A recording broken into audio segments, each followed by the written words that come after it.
Hello, welcome back to Math with Patrick and Quill today. Today is July 8th, and we're solving problem number 189 from the Daily Epsilon calendar. And we should show why the answer for today's problem is 8 today. It asks us to find the largest zero of this polynomial right here. And when we're finding a zero, we're just trying to find a number where, when we plug it into all of these x spots, we get something that equals 0. So maybe we could plug in a 1, and maybe that gets us a 0. Maybe we could plug in a 2 or a -5. Currently, I have no clue what this number is, and I have to, do some math to figure it out. Just actually, by inspection, 1 totally works. I got a little bit lucky here, but here, let's just work through it. If we plug in 1, we get 1 cubed minus 7 times 1 squared minus 10 times 1 plus 16.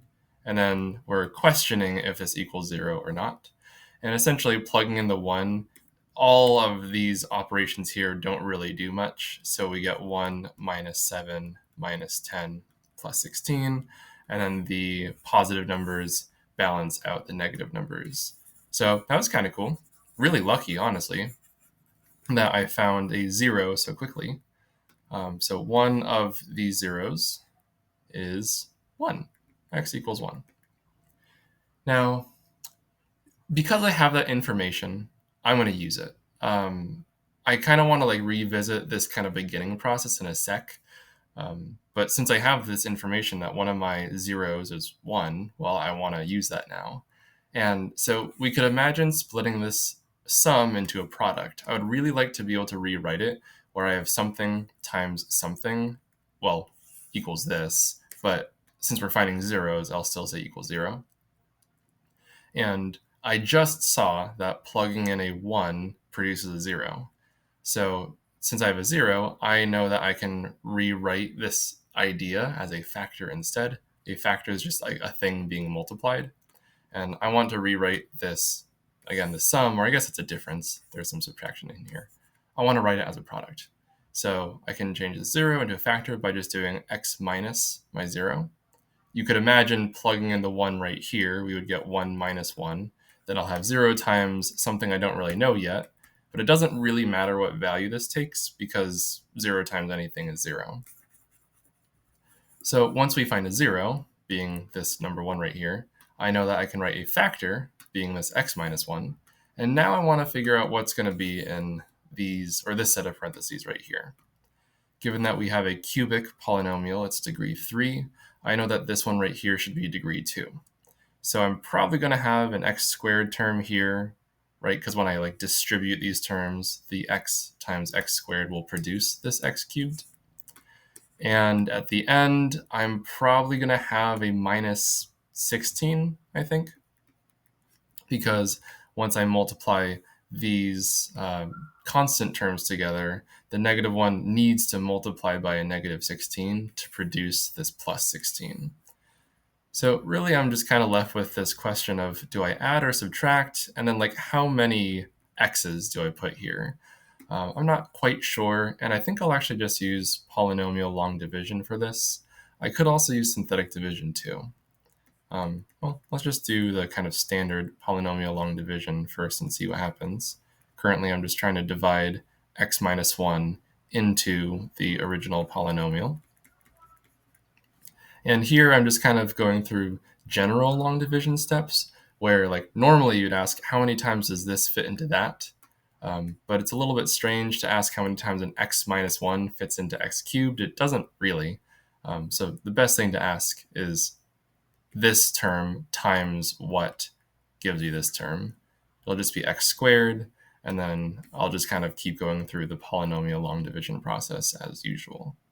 I'll multiply, so this x squared multiplied by my divisor will be x cubed minus x squared, and then we need to subtract this value from our original polynomial.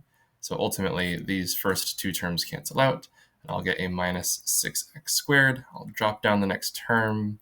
I need to multiply x by negative 6x to produce a negative 6x squared. And at this point, I don't need to keep going. I do know that we're going to get a negative 16 in the end, but I just want to like kind of prove that this long division process works by getting the negative 16 through the long division. I hope I do anyways. Maybe I won't. We'll see. So negative 6x times x is negative 6x squared. And then this negative 6x times a negative 1 will give me a positive 6x. And then now I need to subtract these terms. These ones cancel, and I get negative 10 minus 6. So we get, oh yeah, negative 16x plus 16. So I was right all along. This does need to be a negative 16. And once we finally do all the multiplication here and do the subtraction, we get a remainder of 0. And this just shows us that our division went in evenly. So we do get a negative 6x here. Well, now we need to figure out the actual problem for today. We need to figure out the largest zero of our polynomial. Now, potentially our largest zero is just that 1, because that's the only zero that we have. Or maybe, well, we're definitely going to come across another zero that is probably 8 for today's date. Let's try to factor this quadratic right here. I need to find two numbers that multiply to negative 16 and add to negative 6. And we can do negative 8 and positive 2. That seems to work for me, because if we distributed it back out, we would get exactly where we started out. And I'll just copy down this x minus 1 from above. So this cubic can be written as 3 different factors. And now I know if I plug in a 1, I'll produce a 0. We already saw that. If I plug in an 8, we'll also get a 0. And then if we plug in a negative 2, we will get 0. So of these 3 zeros, 8 indeed is the largest.